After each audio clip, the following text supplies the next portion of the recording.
Hello, I'm Nobby Clark. Welcome to the workshop.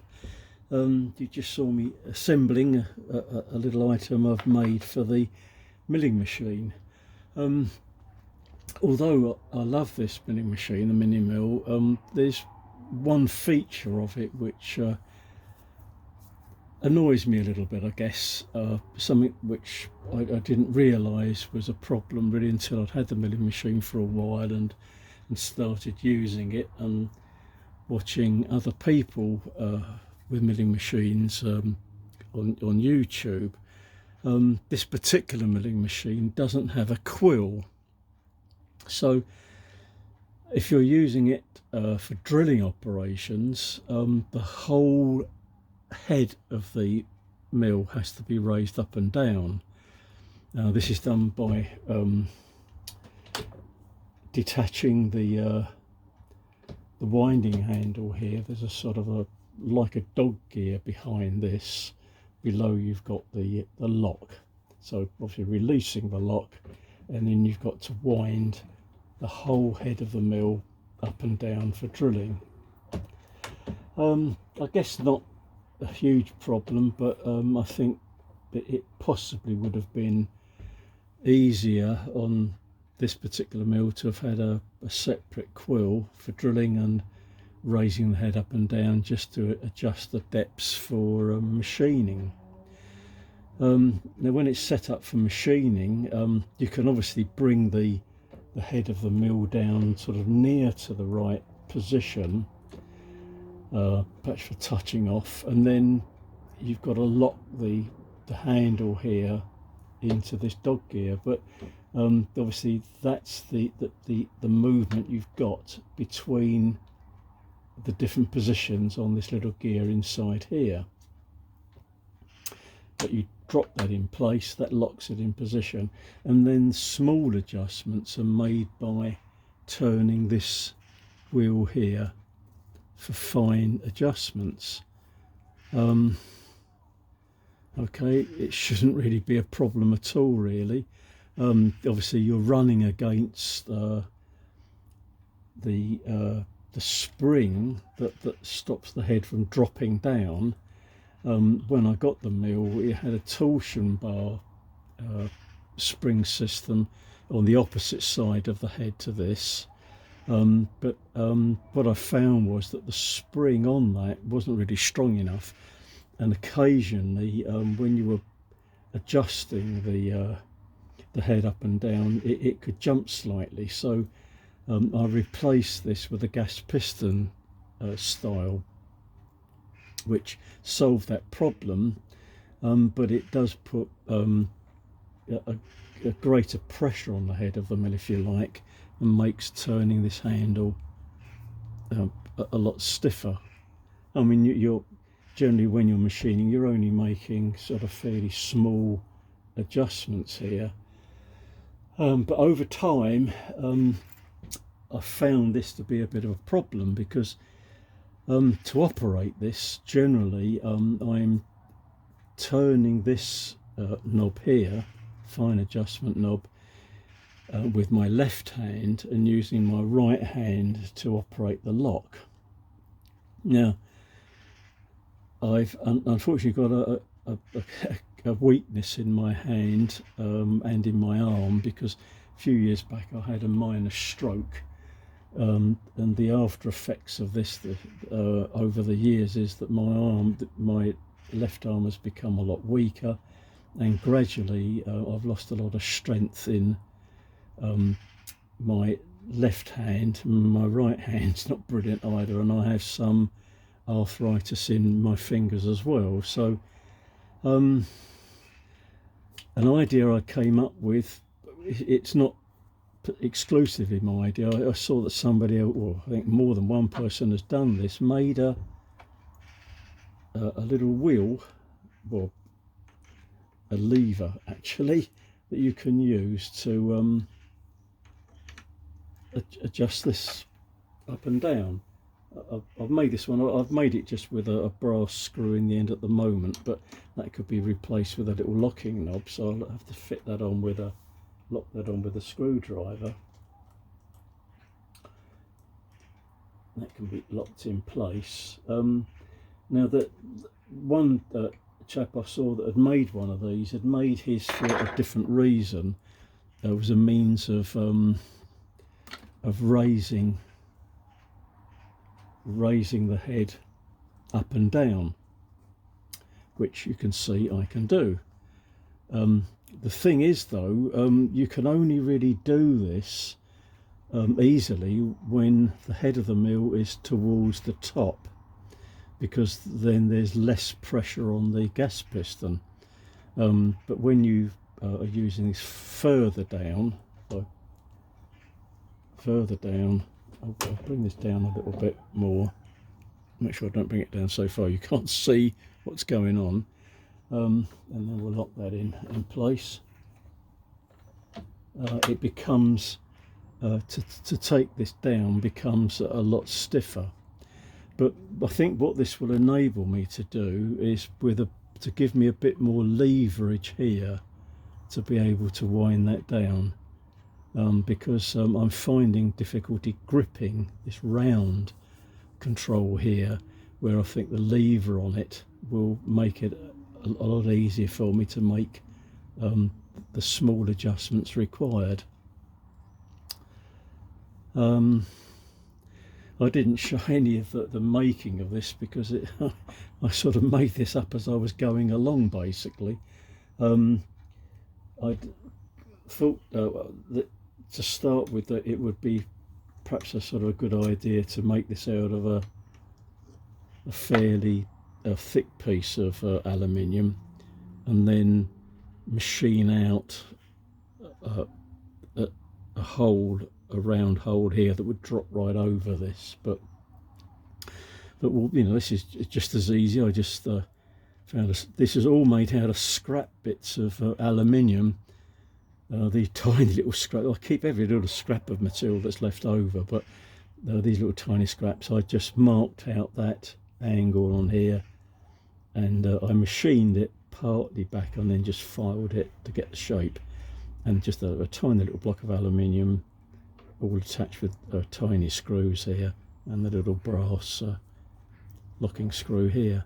I mean, I guess this, you know, for most operations, I can leave this on here all the time, I guess. So I suppose it doesn't really matter that it's got a little screw that's got to be locked on with a screwdriver. I don't think it really matters at all, actually. So I might just leave it as is. But I'm hoping that this will make life a little bit easier for me. Winding it up is obviously a lot easier because the head is being helped by the gas piston to raise it up, but winding it down, you are going against the pressure that piston's put on, which I can feel it now is a bit too much for my hand, my weak hand.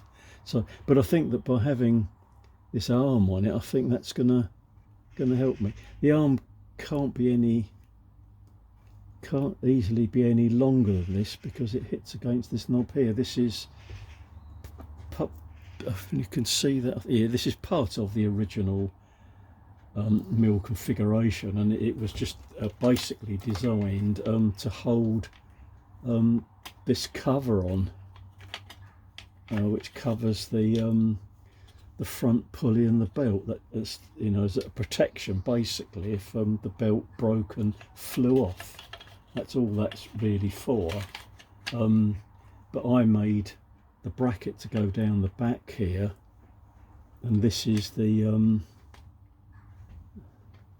sensor to give you your RPM reading here. So it's at the end of this is a hall sensor, and on the top here there's a little magnet, obviously, which spins around as the shaft is revolving. But this, I guess that could be replaced with something a lot smaller if I wanted a slightly longer arm on there, which is another option. I've got to angle that slightly. Another option for the future, if I felt I needed something sort of longer to operate, I could just make another one of these with this part being a lot longer. Well, I hope that's of interest to you. It was a simple, well, on and off, not quite a day's project, but I spent sort of quite a bit of time making this, but making it up as I went along, basically. Just simply sort of rounded the edges, broke the edges here so there's nothing sharp. But I think that hopefully will do the job for me. But time will tell. If I find that it's not going to work, then I'll have to have a rethink on the design of it. But it might be of interest to you. What I'll do is I'll just turn the find something to grab on this. I'll turn that round a bit so you can see. Yes, probably see a little bit better if I move the tripod around. Yeah, so that's what it will hopefully do to help me raise the head up and down. But combination of weakness in my hands, a bit of arthritis, that's all down to old age, of course. Anyway, just something else to show you before I'll wind this up, and then we'll call it done. Just before I wind up my video today, I just wanted to share with you two new stickers I've received for my sticker board. One of them is from Kevin, or Kev, at Mr. Factotum's workshop. I only sort of fairly recently discovered his channel because I noticed that he'd commented to a lot of channels that I watch, and having sort of watched his channel, found how interesting it is. He's I believe a retired gentleman who was an engineer in his working life, but in his workshop I believe he's made a number of large, I think 5-inch scale model railway engines, and he bought some time back a partially built engine which he's finishing off basically. So this is, I think, quite a long series of making all the necessary parts for the engine, and you look at his work, he's absolutely fantastic at the work he's doing. Along with that long-term project, he's another one where he's actually building a very, very small lathe from some very, very old castings. I think the castings are basically the basic part of the bed and headstock, and he's building everything else for it. But considering the size of this lathe, I think the lathe is only about 18 inches long. It has a lot of the features that my Myford lathe has. It has changeable change gears, a back gear system on it, a clutch, all the things that much bigger lathes have. So it's going to be absolutely fantastic thing, and I can't wait to see him actually using this when the build is completed. Along with this, he has all sorts of other interesting things on his channel as well. So if you're not familiar with Mr. Factotum's workshop, do give him a look and subscribe to his channel. It's very, very interesting. So I'm going to put your sticker up on the board here. See if I can get this one on straight. Going to put you here just below Aid Swash. Whoops. There we are. Now the next sticker I received literally this morning is from Tom of the Hilltop Machine Works. He's in the USA, in Virginia.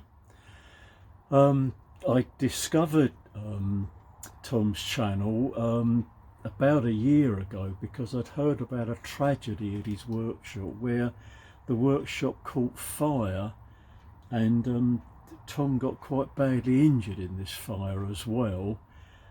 Pleased to say that over the last year he's may not be back to a full recovery, but has made a good enough recovery that he's actually back in his workshop again. This is not a hobby workshop, this is a professional workshop. I suppose you would call it possibly like a jobbing workshop, where he takes on all sorts of different work, but he's an excellent machinist, so he take on machine work.